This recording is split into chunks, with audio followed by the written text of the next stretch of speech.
Hey guys, James here. Today we're going to be talking about Peace and Turmoil by Elliot Brooks.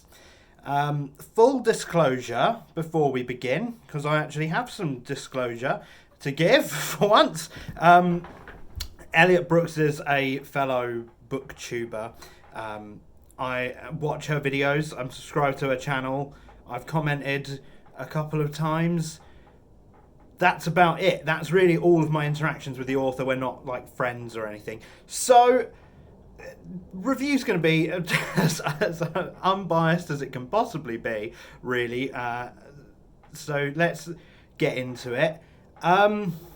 If it seems like I'm stalling for time, it's kind of because I don't. It's hard to review something when you're familiar with the person. And you know the amount of work and time they put into something, and it's just not good. It's hard to say, and I don't want to hurt any feelings or anything, but it's not good, and I don't recommend reading it for yourselves, certainly. But let's get into really why. We'll start off with a little summary of the plot. As best I can anyway. The blurb of the book is really it's kind of indicative of all of the major problems with the story in general. Like the blurb is really wishy-washy about what the book is actually about. It just sort of describes that there's four kingdoms that have some issues. There's a war, there was a war that's never fleshed out. And now there's peace. Okay, so there's been 30 years of peace, basically, in this continent called Abraham, and I don't know what's upholding the peace or anything, but whatever. So the story follows a lot of characters. There's a lot of POVs in this. It's a multi-perspective novel. The main ones are Guinevere, who is the heir to Zenith. There's Dietrich, who is I guess he's the heir to Sardi, but we'll get into that later. So he's the Prince of Sardi, which was a nation that was enslaved and is now not enslaved, but he's an assassin because there's terrorists. I don't know. So he's an assassin. There's Roland, who is the heir to Mysidia, which is another country. And there's Zodia, who is like this magic woman from an island nation called Eve. So it follows these four characters primarily as they do stuff. It's like the plot is really it's really slow at the start, and a lot of the motions of the plot revolve around plot twists. So it's kind of really hard to explain what's actually happening without giving the plot away, which is it makes it difficult. And just sort of saying this, it kind of makes sense why the blurb is so like really wishy-washy and just sort of establishes what the world is, because the plot it takes a long time to really kick off. What Elliot's tried to do is do this really complicated political plot line involving betrayals and treachery and war treaties and all this kind of stuff. But I think one of the biggest problems of the book is that the world building underpinning for that political system isn't there. Like, some of the good things that Elliot does in her world building is the magic system mostly, and the monster design. Those things are really good. The monsters are really interesting. Like, they are called fiends, and they're basically like bizarre, fantastical animal representations. And they have the ability to use magic as humans do, and have different strengths and weaknesses to certain kinds of elements and stuff. The magic system itself is mostly interesting.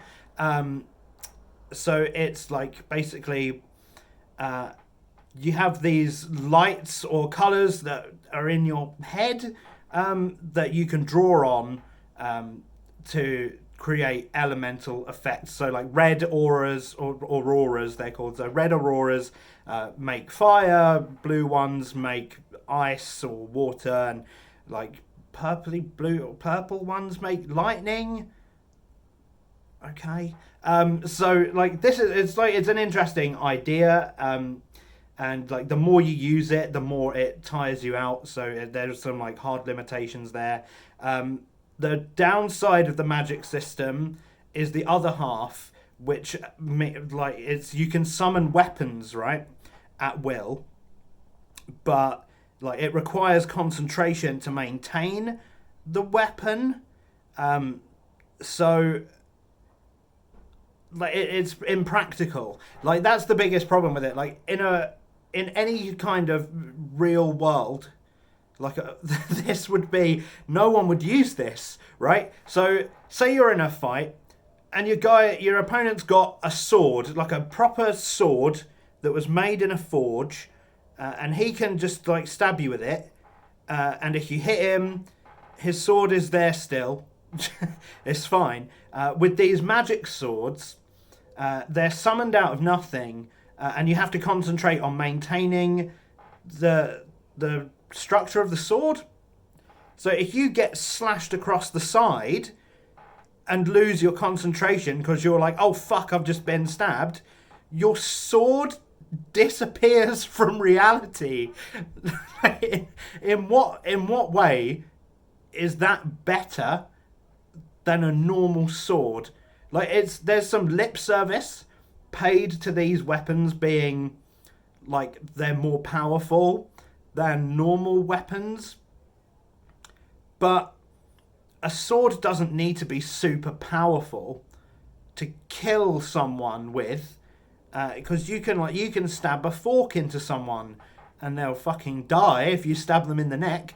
Like there's no real tangible benefit to having these weapons over normal ones, other than that it's like a cool fantasy concept. And that's sort of like what I think is like the big underpinning of a lot of the world building here. It's like rule of cool turned up to the point where logic goes out the window, and this sort of trickles down to all elements of the world building. Like for example, one of the kingdoms has this like an army. Their army is called the elite, which I don't know how they're distinguished from normal soldiers, because again that's not ever really explained. Is there normal soldiers and the elite, or are the elite all of the soldiers? They're kind of treated interchangeably. Now the problem with these guys is that it's said in the book that like traditionally they don't wear any armor and they don't carry normal weapons.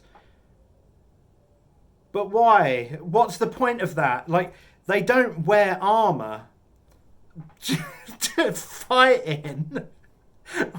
What? They just don't wear it. Like, why don't you wear armor in a fight to the death? Oh, it's tradition, mate. It's tradition. Like, they've got no other form of defense. And this comes up, like, multiple times. Like, how this is like a fucking detriment to their army. Like, but why do they keep doing it then? Like, the underpinning of this tradition is never explained, and this is like a lot of the problem with the world building. Like, I think Elliot wanted to do a lot of show don't tell kind of stuff, but when you don't have exposition about your world building and why it's different to the way normal things are, like, it just leaves massive logical gaps in your understanding of the world, to the point where you just have to scratch your head and be like, just put some fucking armor on them, mate. And the other problem is that it's really inconsistent as well. Like, the elite are described as like traditionally they don't wear armor, but one of them is constantly described as having armor, and like he wears chainmail. Why is he different? Like, it's never explained why he's allowed to wear armor and everyone else isn't. You'd think if he can have armor, it'd probably be good if everyone did. You know, it's just that kind of really basic, like, thought process that I don't know how nobody commented on this the whole time the book was being written, or or edited or anything. I don't get it. I don't understand. Now this has a massive knock-on effect when it comes to the plot, because Elliot's tried to do this really complicated political plot involving different royal families and the lines of succession and all of that kind of stuff. But the foundation of that is never properly set up. We don't understand the inheritance laws of this world. We don't understand how what political power heirs have, or political power other people have. Like, the biggest example of this is that Mysidia is a country in the world that has a king, right? And he is like having a blood feud with the Duke, but he's described as the Duke of Mysidia. But Mysidia is a country, not a duchy, so what is he the Duke of? Like, you can't. This is a thing that I think a lot of fantasy authors do. It's something I've encountered a lot playing Dungeons and Dragons, where people are just sort of slapping a world together without much thought. You can't just use a title from real world historical politics. Like, the title of Duke means something in a real world monarchy system, right? In here, it doesn't mean anything other than that he's just a lord of something. But like, there's a blood feud between the king and a duke, but the duke is like openly opposed to the king, so it doesn't make sense why he is still a duke.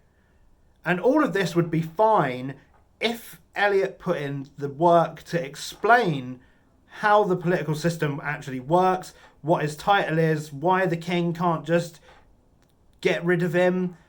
Because, like, if you're the king of a country and the duke is causing fucking problems, you would just strip him of his title and tell him to fuck off, or imprison him, or do something.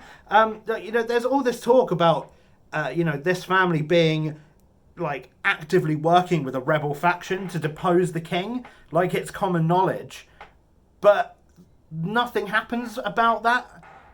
And the king has the duke over for dinner, and the duke's daughter is left under the king's care. But you would think that if they were hardcore political rivals, you probably wouldn't let the king have custody of your heir, because that gives him a massive political advantage. At least in a real world feudalism system, that would be a fucking stupid idea. But in this book, I don't understand any of it. So none of it really matters. It's just the people have titles because they sound pretty good, I suppose. Like, another example is there's a country called the Arctic, and the leader of the Arctic is called the Baroness of the Arctic, but the Arctic is a country, not a barony. So why is a baroness the leader of the country? Like, again, these things are never explained. And what happens as a result of that, because none of these things make any sense, or they're not really explained, there's no time taken to really sort of hammer out the politics of this world to make it concrete in the reader's mind. Who does what and why, who has power, where, and what they can do with that power. Because none of that is really set up, when political movements start happening, and like people are doing treaties to ally with certain people against other people and maneuver heirs into different positions of power, you don't really, it's really hard to follow why certain people are being used in a political scheme the way they are, because you don't understand their role in the political scheme. Like, one of the most basic examples of this is in Mysidia, the heir to the throne was the adopted son of the king and queen, over their firstborn natural son for some reason. And then I don't know, like, it's just really weird, and it's never really explained. Part of this confusion is that the writing as well is really weak. Like I don't want to. I'm not one of those people that wants to go in and go, the writing was terrible, and then have people say, that's just your preference. I've come with examples. Fortunately, I read this on Kindle, so I do have the ability to go to my notes. But the problems were mainly the dialogue is really, really, really, really stiff, to the point where I thought that some of the characters were basically robots. And like a lot of the phrasing is really awkward. Sometimes sentences use words that sound really grand and epic, but don't make any actual sense in the sentence that they're used. The biggest example of this is the word adorned. Like, constantly characters that are wearing clothes are referred to as adorning clothes. She's like, I adorned his cloak. Like, that's not what the word adorned means. Like, the word adorned means that you've decorated something to make it more fanciful. Just say, I wore his cloak. You don't have to be like fancy pants fantasy words. And this is like, it's part of this thing is the what I call the epic fantasy voice, where it's essentially like a hodgepodge of how people think old-timey people used to talk. And it's really, really weird when it's employed through a whole novel. It comes across as really stiff.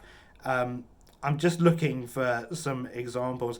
Okay, so here's an example of a sentence it's describing something really, really simple, but because Elliot's tried to make it more grandiose, it makes the character sound like a fucking computer. So here we go. It says, just flip to the page. So here we go. Guinevere stared at her friend, perplexed at how casually she referenced a memory she had no need to store.